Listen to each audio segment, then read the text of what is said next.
Don't move. Ah, ah, ah. Do you feel that against your neck? This is a knife. If you struggle or make any noise, then you know what happens.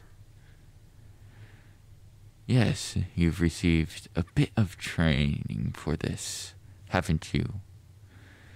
Everyone born into a noble family needs to know what to do when facing an assassin. Although, in the end, the advice they give is a bit silly, isn't it? If the assassin speaks to you, stay calm and don't give them a reason to kill you any sooner than they want to. The idea is basically just to stay alive longer and hope for a miracle. But I suppose miracles do happen on occasion. So I would recommend you keep to your training and stay quiet for now.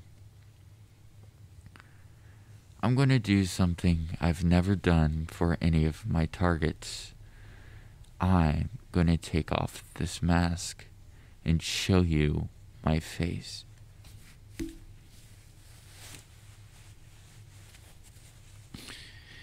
Shh! Don't forget about the knife. But I'm flattered you recognize me. As a potential heir to your house, I know you had to memorize the names and faces of members of rival houses. But I am a rather minor member of the Blancmont family. Even though my family and yours are bitter enemies, I think most members of your family wouldn't have bothers to remember me. You seem a bit confused. It's very simple. I'm the Blancmont's personal assassin. I've been officially adopted into the family as a cover. As you might have guessed, I was sent here to kill you. Technically, you're not next in line to take over the family. But your brother is. Well, let's just be honest. He's incompetent. You, on the other hand, could actually be a threat to the Blancmonts if you were chosen to lead your house instead. I'm sure you're wondering why I even tell you this at all. If I wanted to kill you, it would be easier to have never woken you up. But that's the thing. I don't want to. When I was assigned to kill you, I did a little spying to understand who you are, what your weaknesses were. Hush, I kill people for money. Spying on you isn't the thing to get upset about here. Anyways, as I watched you, I found myself infatuated. Well, for starters, you're not bad to look at. Some of your cousins are considered more conveniently attractive, but only because they center their entire lives around their appearance. You have a sort of effortless, subtle beauty about you. Perhaps it takes an assassin to appreciate, pleasing to the eye, but without drawing undue attention. And then there's your wisdom, the very reason I was ordered to take your life in the first place. You're practical, and you're willing to set aside the unnecessary things that others cling to. The fact that you alone have been arguing in favor of making peace with the Blancmonts in order to end our counterproductive feud. You don't care about revenge. You just want to move on. It's a shame the Blancmonts think you're lying through your teeth to trick them. I know you really mean it, though. I put on a bit of a show when you woke up to keep you quiet. But the truth is that I don't think I can bring myself to hurt you. It's one thing to snuff out the lives of greedy, cruel nobles who are a threat because of how ruthless they are. But to remove you from the world, it would be a crime.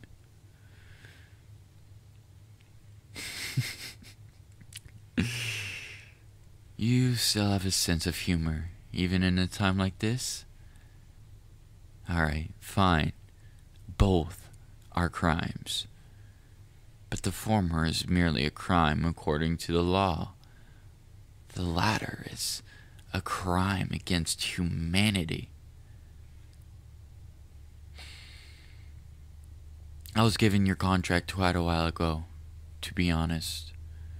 I've been spending a lot of time thinking about what I wanted to do. And I finally settled on something. I'm given a bit of leeway in my job. As long as I serve the Blancmont's interests, they don't care too much how I do things. So, this is what I think we can do. I bring you back with me, and you become a Blancmont.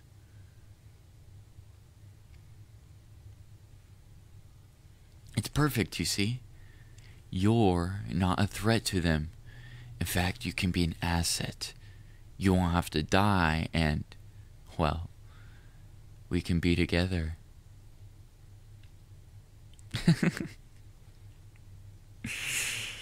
Sure, technically we'd be related if you were adopted into the Blancmonts. But you know how common that sort of thing is amongst nobles. At least in this case, it wouldn't be blood relation. So, what do you think? It's not a bad deal, right? You get to live, I get a chance at you, and the Blancmont's bitter rivals lose their power. Everybody wins. Except your family.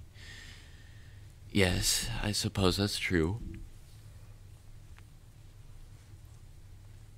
I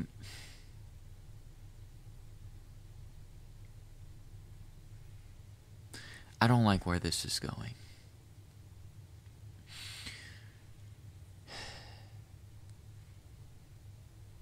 And here I was praising your pragmaticism. You wouldn't really be abandoning your family. You would just be, well, okay, you would be abandoning them. But if I kill you, they'd lose you anyway.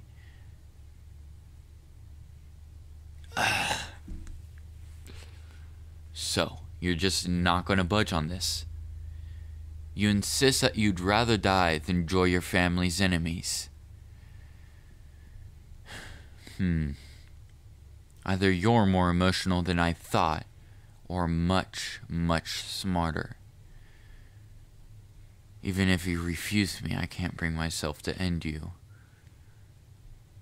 I suppose, in that way, I'm a bit emotional too.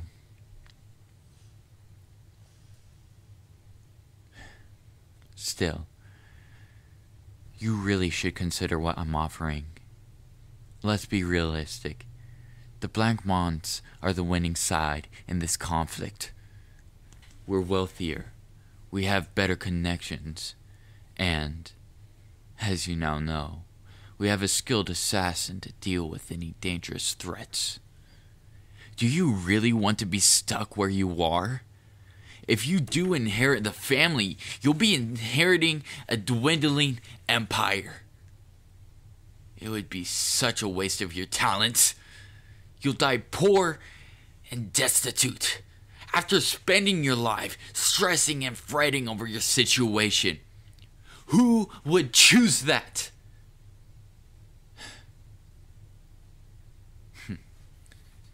Bearing a miracle. It is a sure thing.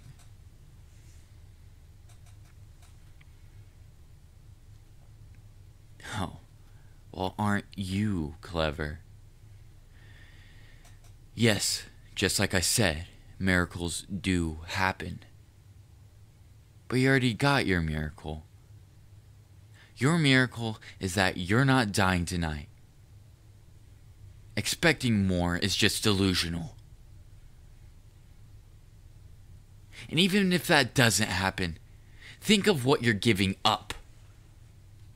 If you have any chance of getting your house out of the hole it's dug for itself, it'll be through a political marriage, a forced one. But that's just it. I'm not blackmailing you into marrying me. All I want is a chance to convince you to choose me.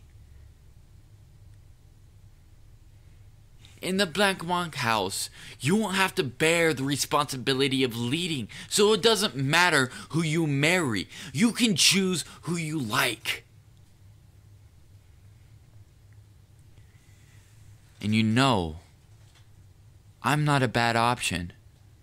I have plenty to offer. I'm wealthy, intelligent, and I feel like we could really understand each other in a way that others don't. This is the only way you'd get a chance like that.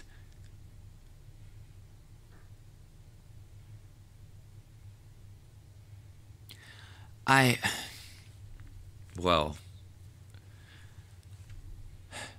I suppose technically I could join your house instead, but that's...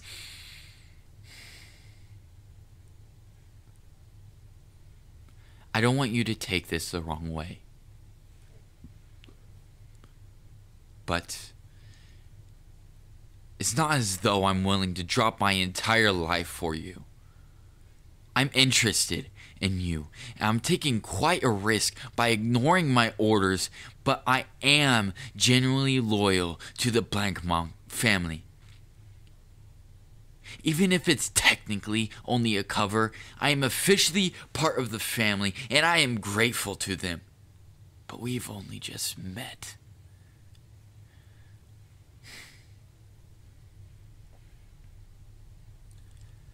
I see your point. If I won't drop everything for you, then I can't ask you to drop everything for me. I enjoyed observing your shrewdness from a distance, but it's a bit frustrating now that you've turned it on me. Well, I've supposed you've given me something to think about.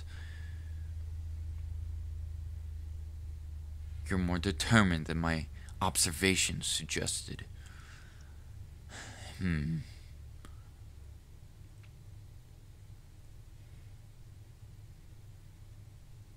I just realized that I didn't accomplish even one of my goals I came in here with. This is going to complicate things.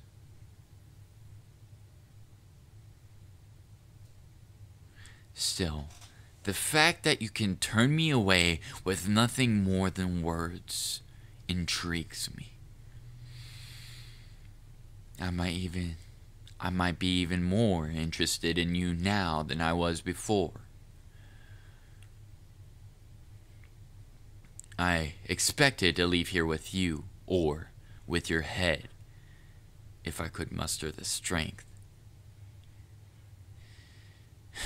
I didn't consider what would happen if you remained alive and at home.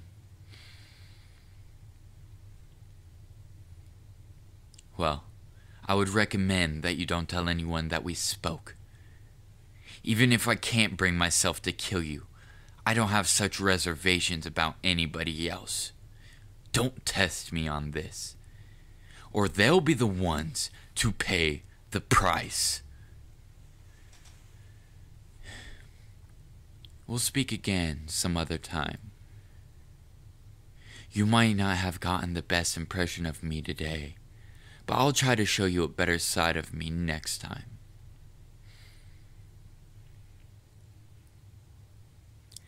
And keep this in mind. At some point, I need you to stop being a potential threat to the Black Monks. I can't kill you, but unless we find another way, I might eventually have to resort to kidnapping. I would suggest you help me find another solution as soon as possible. For now, I bid you good night. I hope you manage to get some sleep.